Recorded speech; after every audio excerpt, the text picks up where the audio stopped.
ധനുഷേ, വേഗം വീട്ടിലേക്ക് വണ്ടി എടുക്ക. അർച്ചനയ്ക്ക് തീരെ വയ്യ, ഹോസ്പിറ്റലിൽ കൊണ്ടുപോകണം. ഈ അവസ്ഥയിൽ അങ്ങോട്ട് പോണോ? മധുവിന്റെ ആൾക്കാര് മാറി നിൽക്കുന്നതല്ലേ നല്ലത്. അർച്ചനെ ഞങ്ങൾ ഹോസ്പിറ്റലിൽ കൊണ്ടുപോയിക്കളാം. അതൊന്നും ഇപ്പൊ നോക്കണ്ട. ചെങ്കൽ മധുവല്ല, ആര് വന്നാലും എനിക്കൊരു പ്രശ്നമല്ല. എത്രയും പെട്ടെന്ന് എനിക്ക് അർച്ചനെ ഹോസ്പിറ്റലിൽ എത്തിക്കണം. വേഗത്തിൽ വണ്ടി വിട്.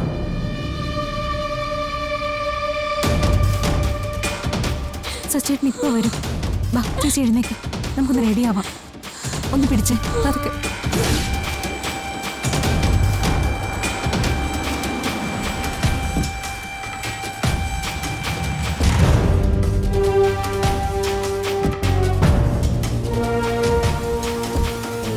അനക്കെ ഇങ്ങോട്ട് ഇരുത്താം.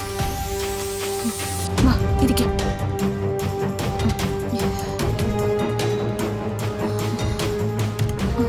എങ്ങനെയുണ്ട് ചേച്ചി ഇപ്പൊ? കുഴപ്പമില്ല. സച്ചേട്ടൻ വന്നു. എടോ, എന്താ എന്തു പറ്റി? ഇപ്പൊ എങ്ങനെയുണ്ട്? നല്ലതുപോലെ വേദനയുണ്ട്.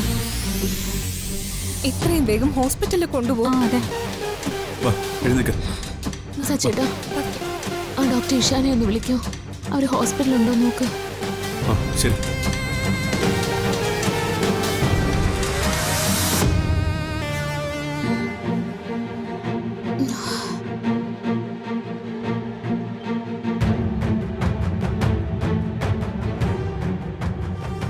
ഹലോ ഡോക്ടർ, ഞാൻ സച്ചയാ. അർച്ചനയ്ക്ക് എങ്ങനെയുണ്ട്? അതുപോലെ തന്നെ ഞാൻ വിളിച്ചേ. അർച്ചനയ്ക്ക് നല്ല പെയിനുണ്ട്. എന്താ പറ്റിയെന്ന് അറിയില്ല. ഡോക്ടർ ഹോസ്പിറ്റലിൽ തന്നെ ഉണ്ടല്ലോ അല്ലേ?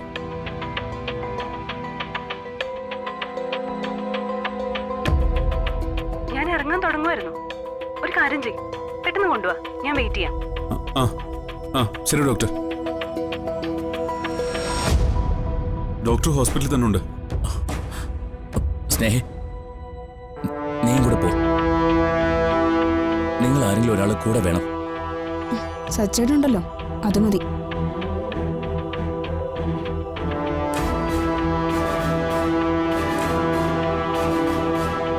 വേണ്ട, തൽക്കാലം ആരും വരണ്ട. ഞാൻ കൊണ്ടുപോയിക്കൊള്ളാം. എന്തെങ്കിലും ആവശ്യമുണ്ടെങ്കിൽ വിളിക്കാം. അന്നേരം ആരെങ്കിലും വന്നാൽ മതി. എന്നാ ഞാനും കൂടി വരാം. സഹായത്തിന് ആരെങ്കിലും ഇല്ലാതെ പോയാൽ അത് ശരിയാവത്തില്ല.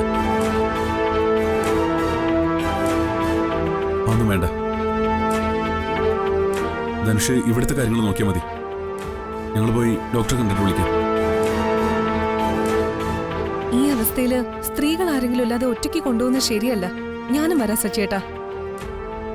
വേണ്ട നകെ, ഞാൻ കൊണ്ടുപോയിക്കോളാം. ആതിരെ, നീ അർച്ചനെ കാറിലേക്ക് ഇരുത്ത. ഞാൻ എന്താ വരുന്നു. വാ ചേച്ചി.